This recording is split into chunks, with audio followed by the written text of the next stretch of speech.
आईनी तरमीम के बारे में अब तक 3 या 4 मुख्तलिफ निकात सामने आ चुके हैं। आप मौलाना और पाकिस्तान तहरीक-ए-इंसाफ को एक तरफ रखें, जैसे हुँ। अभी थोड़ी देर पहले रऊफ हसन साहब कह रहे थे कि मौलाना के साथ उनकी मुशावरत जारी है, तो गोया एक एक ड्राफ्ट या एक राय ये है। हुँ। दूसरी राय थी जो एक नाकामी के बाद पाकिस्तान पीपल्स पार्टी ने इख्तियार की थी। उन्होंने कहा था कि आईनी अदालत होनी चाहिए और आईनी हुँ। बेंच और आईनी अदालत ना सिर्फ ऊपर होनी चाहिए बल्कि नीचे यानी निचली सतह पर भी सूबे की सतह पर भी होनी चाहिए और हुँ। फिर एक मुसव्वदा जो है वो सामने आया है जो पाकिस्तान मुस्लिम लीग नून का या हुकूमती मुसव्वदा आप उसको कह सकते हैं, वो भी कुछ पीपल्स पार्टी के करीब-करीब है लेकिन उसमें कुछ बातें वो कुछ और अंदाज से है। हुँ।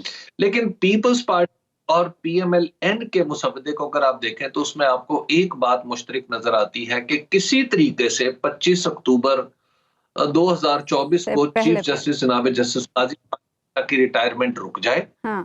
और मंसूर अली ना बनने पाए चीफ जस्टिस ऑफ पाकिस्तान। ठीक। अब जब चीफ जस्टिस को वो नहीं रोक पा रहे तो इसका मतलब है कि आइंदा आने वाले चीफ जस्टिस का रास्ता रोक लें, तो उसके लिए आईनी तरमीम करना चाह रहे हैं। हुँ। तो उसका तो मकसद वहीद यही नजर आता है कि मंसूर अली शाह साहब का रास्ता रोका जाए। जहां तक मौलाना फजल रहमान का ताल्लुक है तो उसमें कोई किसी किस्म का कोई पर्सन स्पेसिफिक एजेंडा आपको दिखाई नहीं देता। मसलन उसमें वही बेंच है, सुप्रीम कोर्ट के अंदर एक नया बेंच बन जाए और उसका जिक्र दस्तूर में आ जाए, एक मुस्तकिल अदालत के तौर पे वो काम करना शुरू कर देगा और यही सूरत हाल सुप्रीम कोर्ट का है। तो जो पीएमएलएन और पीपल्स पार्टी का मुसव्वदा था वो तो ऐसे था कि जिसमें अदलिया को अदलिया कहना ही उसके बाद मजाक बन जाता। आप उसको कुछ भी कह लेते, आप यानी आप उसके ऊपर कम से कम अदलिया का ठप्पा नहीं लगा सकते थे। तो बहरहाल अब आप जो मुसव्वदा पीपल्स पार्टी और जो जमीयत उलमा इस्लाम के दरमियान तय पाया है, हुँ। अब आप उसको कह सकते हैं कि वो पीटीआई, मौलाना फजल रहमान और पीपल्स पार्टी के दरमियान एक इम्कानी मुसव्वदा है, राइट? ठीक। इस मुसव्वदे में जो अब तक मेरी मालूमात है, वो ये है कि जस्टिस मंसूर अली शाह साहब ही चीफ जस्टिस होंगे।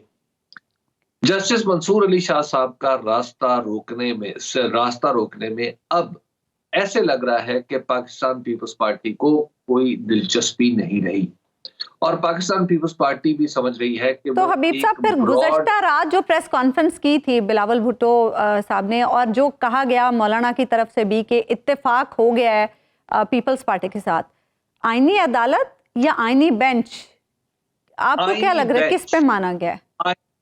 के ऊपर इत्तफाक हुआ है और दूसरी बात यह है कि 18वीं तरमीम के तहत जब जो 19वीं तरमीम थी वो तो खालिस्तान अदलिया के हवाले से थी। हुँ। जो 18वीं थी उसमें एक अरेंजमेंट इस तरह की थी कि उसमें हतमी इख्तियार पार्लियामेंट को और फिर हुकूमत को हासिल हो जाता नए जजेस की तकर्री का।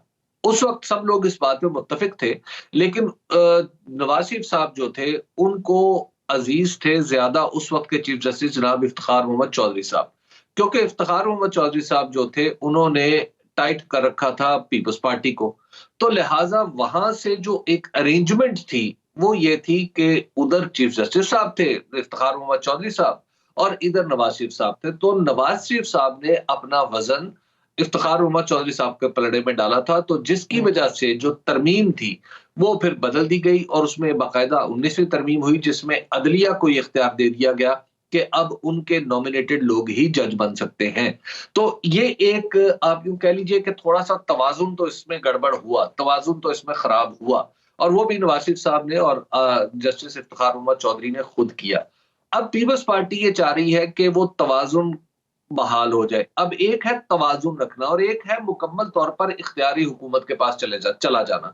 तो अब इस तवाज़ुन के नुक्ते को दुरुस्त करना पड़ेगा। वो देखेंगे कि मौलाना फजल रहमान ने इस नुक्ते पे जो गुफ्तगू की है, उसका नतीजा मुसव्वदे की सूरत में कैसे सामने आता है। अच्छा, तो मौलाना और पीपल्स पार्टी में तो इत्तेफाक राय हो गया, नून लीग भी मानेगी इन पॉइंट्स पर या फेस सेविंग के लिए जो चीजें अब डिसाइड हो चुकी हैं उन्हीं को मंजूर करा लिया जाएगा?